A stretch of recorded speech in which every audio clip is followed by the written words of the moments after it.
안녕하세요, 달링입니다. 연인들이 초반에는 서로 뜨겁게 만나고 사랑을 나누다가 어느 순간부터 수렴점이 없는 그런 문제로 계속 싸움을 반복하는 경우가 있죠. 좀 전형적인 사례를 가지고 얘기를 해볼게요. 여자 달링이 있어요. 이 여자 달링은 남자친구를 매일매일 만나야 해요. 그리고 만나면 뜨겁게 사랑을 해야 되고 늘 사랑한다고 얘기를 해야 되고 아주 애정 표현을 많이 해야 하는 사랑꾼입니다. 그런데 남자친구는 이 여자친구의 이런 애착에 대해서 부담감을 느끼고 있어요. 너무 자주 만난다, 부담스러워하고 냉랭한 모습을 보여줍니다.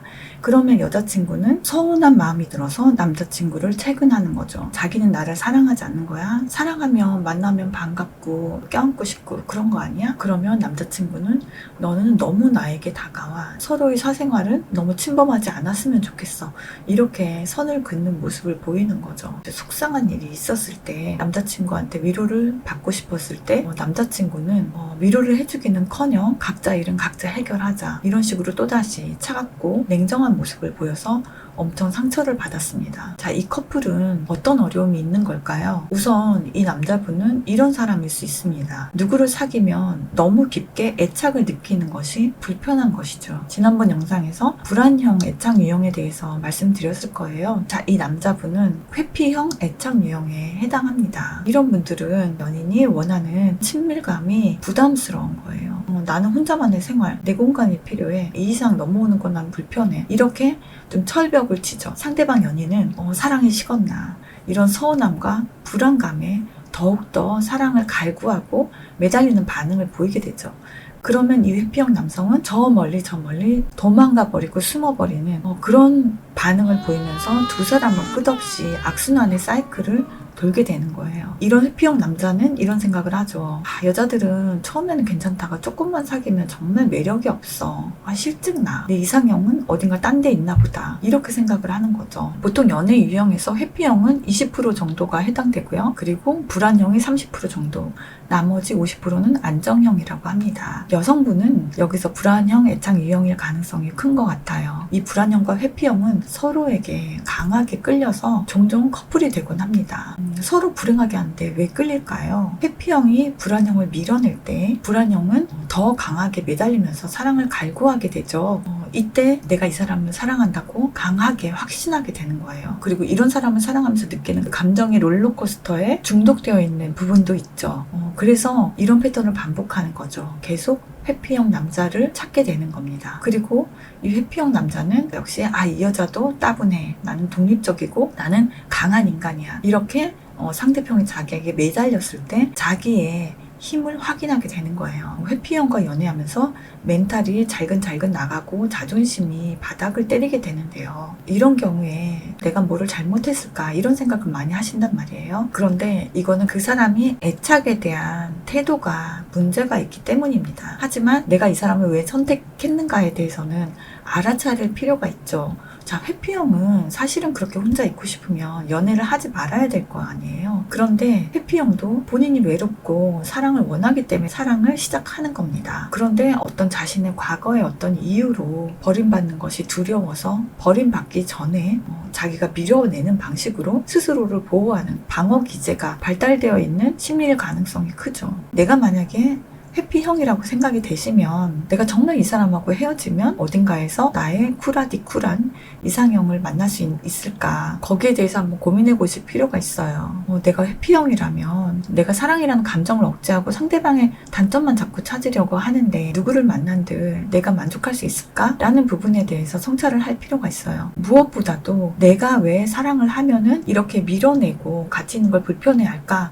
라는 것에 대해서 나 자신의 깊은 내면과 직면해서 그 원인을 좀 곰곰이 생각하고 정말 좀 힘들더라도 찾아낼 필요가 있어요. 연인을 처음 사귀었을 때 내가 품었던 그 감정, 내 옆에서 나를 사랑해주는 그 연인에 대해서 좀 감사하는 마음을 떠올려 볼 필요가 있죠. 내가 정말 무인도에서 혼자 있기를 원하는 사람일까? 여기에 대해서 곰곰이 생각해 볼 필요가 있습니다. 내 깊은 내면을 찾지 못하면 내가 이상형으로 생각하는 사람을 영원히 못 만날 수도 있죠. 결국은 내가 그 사람도 밀어내게 될 테니까요. 그리고 불안형 애착 유형이신 분들은 적어도 내가 좀 안정감을 찾을 때까지는 회피형과는 연애를 하지 마시라고 권해드리고 싶어요. 자, 회피형의 특징들이 보이는지 빨리 알아차리셔야 돼요. 다가가면 좀 밀어내는 모습을 보이는가, 좀 잠자리와 연애 감정을 따로 구분해서 생각하는가, 피곤하다 바쁘다 그런 이야기를 입에 달고 사는 사람인가요? 회피형들은 또 이런 특성들을 가지고 있어요. 상대방의 의도에 대해서 나쁘게 해석합니다. 사소한 실수에 나쁜 악의가 있다고 생각해요. 어떤 분은 실수로 남친이 들어오는데 문을 먼저 딱 닫았대요. 근데 아차 싶어가지고 막 사과를 했대요. 아니나 다를까 남친은 이것만 봐도 너는 변한 게 없어. 넌 원래 이렇게 너밖에 몰라. 뭐 이렇게 막 화를 냈다고 하더라고요. 정말 가슴 아픈 거는 너무 놀라가지고 정말 남친한테 싹싹 빈다는 거죠. 정말 내가 잘못했어. 내가 정말 그럴 의도가 아니었어. 이렇게 간절하게 빌면서 사과한다는 거죠. 이렇게 회피형 유형은 부담스러워하고 짜증을 잘 내고 좀 냉정하고 그리고 좀 공허한 이런 감정들이 많이 있습니다. 상대방의 행복에 대해서 좀 책임을 지려고 하는 그런 사람을 사귀세요. 내가 너를 행복하게 해주고 싶어. 이런 마음을 가지고 연애하는 사람, 갈등이 생겼을 때 피하지 않고 바로 잘 풀려고 하는 그런 좀 딸랑딸랑한 마음을 가지고 있는 그런 사람인지 확인하셔야 합니다. 결국은 애착에 대한 관점, 이거를 알아차리는 인사이트, 이걸 알아차리는 관점을 내가 가지고 있는 것이 중요해요. 사람을 정말 열심히 사귀고 사랑하는 것도 중요하지만 내가 사랑할 사람을 선택하는 것, 그것이 더욱 중요합니다. 회피형도 불안형도 결국은 안정형 애착 유형으로 성장해가는 그런 과정에 있는 사람들이라고 생각해요. 그렇기 때문에 내가 지금 그런 관계 속에서 고통받고 있다면 나와 정말 다른 방향으로 가는 사람과 끝없이 똑같은 방식으로 막 불에 기름을 끼얹는 식으로 싸우면서 그러면서 언젠가는 좋아지겠지, 이런 막연한 희망 고문을 스스로 하지 마세요. 회피형은 스스로의 모습을 알아야 하고 그거를 고치려는 의지가 반드시 있어야지만 개선될 수 있거든요. 불안형도 자기 내면에 대해서 알아야 하고 내가 불안해했던 그런 행동들을 차단하는 연습을 계속 해야 합니다. 내가 불안해서 끊임없이 연락하고 사랑을 갈구하는 그런 행동들을 하지 않아도 괜찮게끔 스스로 계속 그런 훈련과 연습을 해야 하죠. 그래서 지금의 연인이 회피형인데 의지나 자기에 대한 인식이나 자기 자신에 대해서 알아차리고 뭔가 개선하고 싶다, 이런 뜨거운 사랑에서 나온 의지가 없다면은, 그리고 정말 끝이 보이지 않고 너무 지쳐간다면 좀 거리를 두시고 한동안 시간을 가지시길 권해드려요. 세상의 반은 남자입니다. 그 중에 또 반은 안정형 남자입니다. 여자도 마찬가지예요. 회피형 여자인데 그냥 튕겨내는 스타일이라고 생각하고 오랫동안 절절매면서 연애하시는 순정 마초들 많다는 거 제가 알고 있어요. 세상의 반은 편안한 안정형 여성입니다. 맨날 울고 맨날 괴로운 것을 내가 사랑을 하고 있는 거라고, 내가 정말 뜨거운 사랑을 하고 있는 거라고 생각하지 마세요. 때때로 힘들 수 있지만 사랑은 행복한 겁니다. 우리 달링들 행복한 연애 하세요.